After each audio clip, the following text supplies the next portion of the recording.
वह कौन है जिसने सबसे पहले पृथ्वी की परिधि को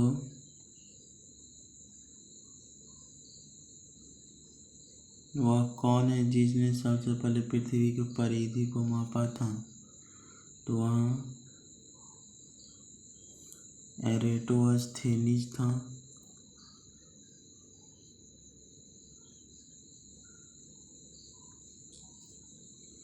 एरेटोस्थेनीज। पृथ्वी की पपड़ी का प्रमुख अंश मुख्य रूप से किससे गठित होता है? तो ऑक्सीजन और सिलिकॉन से होता है।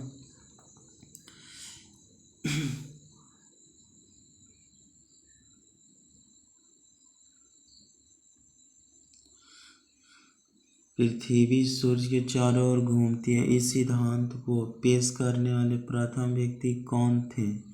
वो कोपरनिकस थे। पृथ्वी की सबसे ऊपरी कठोर सतह कौन सी होती है? लिथोस्फीयर होता है। कौन सा तत्व पृथ्वी की प्रॉपर्टी के मास को 46.6% बनाता है? वह ऑक्सीजन बना देता है। ऑक्सीजन बनाता है। पृथ्वी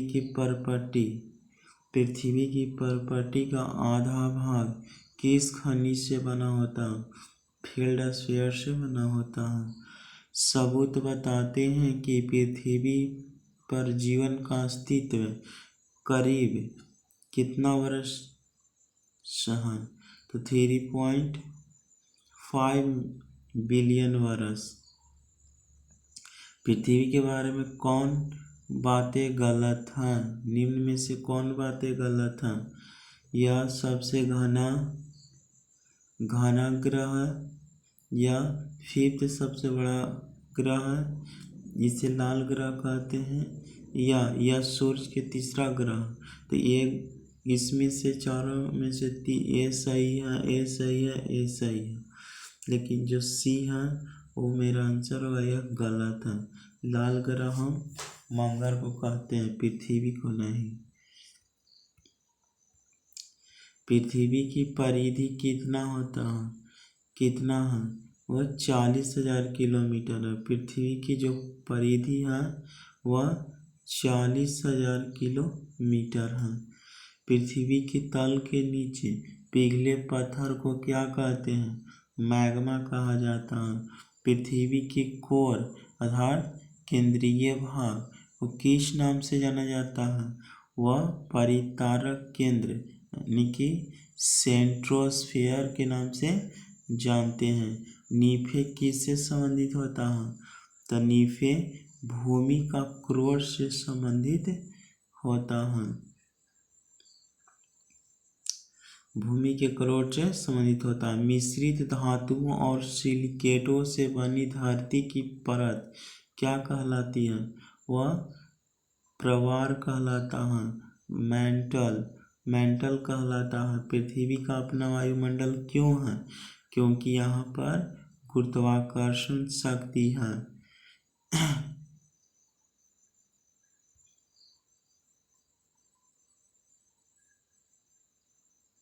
ITCZ का फुल फॉर्म क्या है? ITCZ का फुल फॉर्म क्या है? तो वह इंटर ट्रॉपिकल कन्वर्जेंस जोन। विषुवत दिवस क्या है? जब दिन और रात्रि बराबर होता है तो उसे विषु दिवस कहा जाता है। विश्व दिवस कहा जाता है। भारत में सबसे छोटा दिन कब होता है? वह 22 दिसंबर को होता है। जो भारत में सबसे छोटा दिन होता है वह 22 दिसंबर को। उत्तरी गोलार्ध में सबसे छोटा दिन कब होता है? वह भी 22 दिसंबर को ही होता है। क्यों?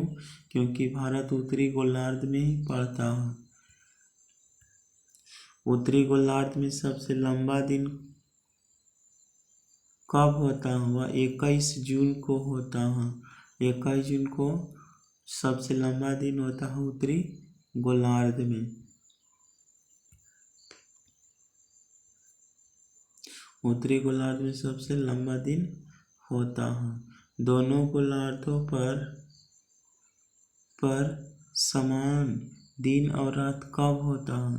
तो 21 मार्च को समान दिन होता है और 23 सितंबर को, यानी कि 23 सितंबर को, 23 सितंबर को रात बराबर होता है दोनों गोलार्धों पर। अक्षांश का एक अंश कितने के बराबर होता है? तो वह 111 किलोमीटर के बराबर होता है। 111 किलोमीटर के बराबर होता है। अंतर्राष्ट्रीय तिथि रेखा किस महासागर के बीच होकर गुजरती है? जो अंतर्राष्ट्रीय तिथि रेखा है वो किस महासागर के बीच होकर गुजरती है? प्रशांत पैसिफिक ओशियन से। विषु तब होता है जब सूर्य ऊर्ध्वाधर किसके ऊपर होता है? तो वह भूमध्य रेखा के विषु होता है जब सूर्य भूमध्य रेखा के ऊपर होता है, इक्वेटर के ऊपर होता है। यह मौसम तब आता है जब सूर्य भूमध्य रेखा के ठीक ऊपर होता है। तो कौन? बसंत मौसम आता है कब? जब सूर्य भूमध्य रेखा के ठीक ऊपर होता है। 21 जून को शीतकालीन सोशलिस्ट किस गोलार्ध में होता है? तो वो दक्षिणी गोलार्ध में होता है। भूमध्य रेखा पर दोनों देशांतरों के बीच की दूरी कितनी है? तो भूमध्य रेखा पर दोनों देशांतरों के बीच की दूरी 111 किलोमीटर है। 111 किलोमीटर है। यह जियोग्राफी का सेकेंड पार्ट है जिसमें हम 78वां क्वेश्चन को देख रहे हैं। पृथ्वी पर दिन और रात की अवधि कहाँ लगभग समान होती है? वह भूमध्य रेखा पर लगभग समान होता है। जो पृथ्वी पर दिन और रात की अवधि जो होता है ना, वो भूमध्य रेखा पर अबाउट समान होता है। हिंद महासागर में सबसे बड़ा द्वीप कौन है? वह मेडागास्कर का द्वीप है। भारतीय महासागर में सबसे छोटा द्वीप देश कौन है? मालदीव सबसे छोटा द्वीप है भारतीय महासागर में।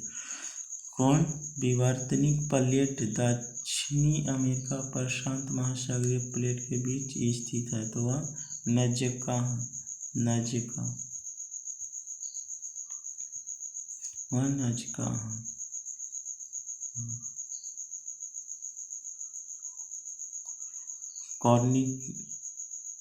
कॉन्टिनेंट ऑफ कॉन्ट्रेस्टस किसे कहते हैं?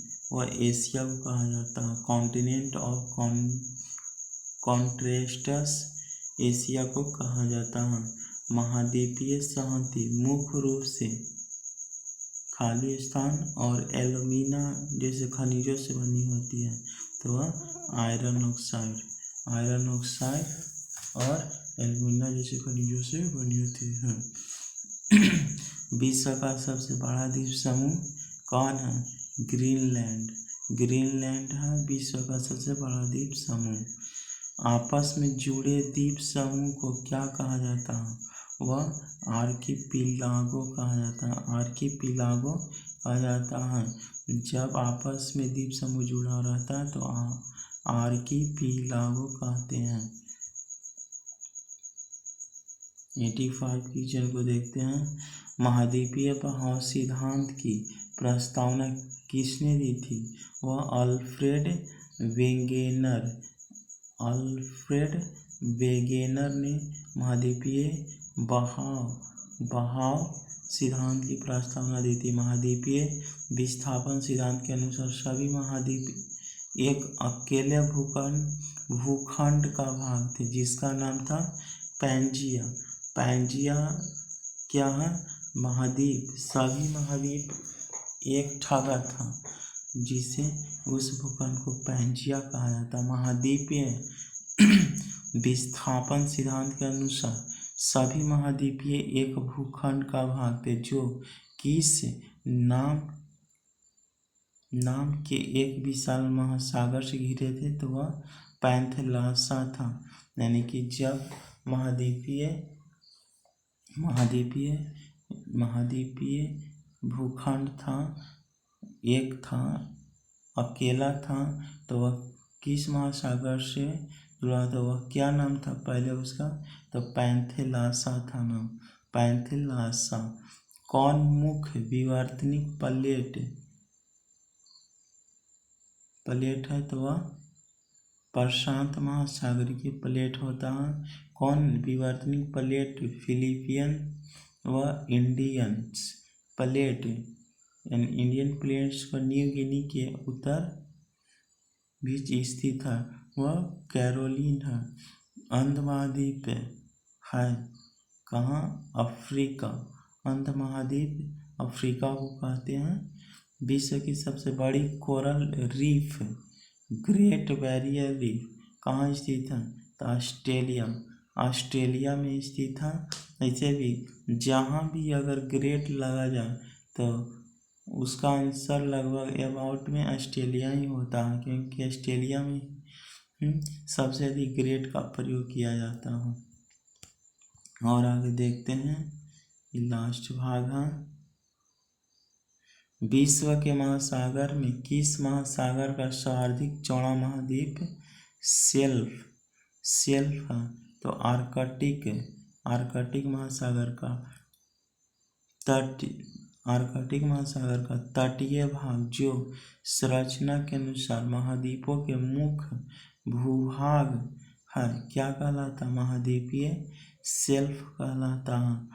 जिब्राल्टर जल डमरू मध्य किनको जोड़ता है, तो अटलांटिक महासागर एंड भूमध्य महासागर को जोड़ता है।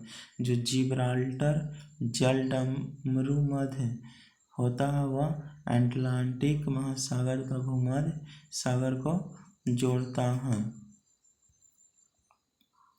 हिंद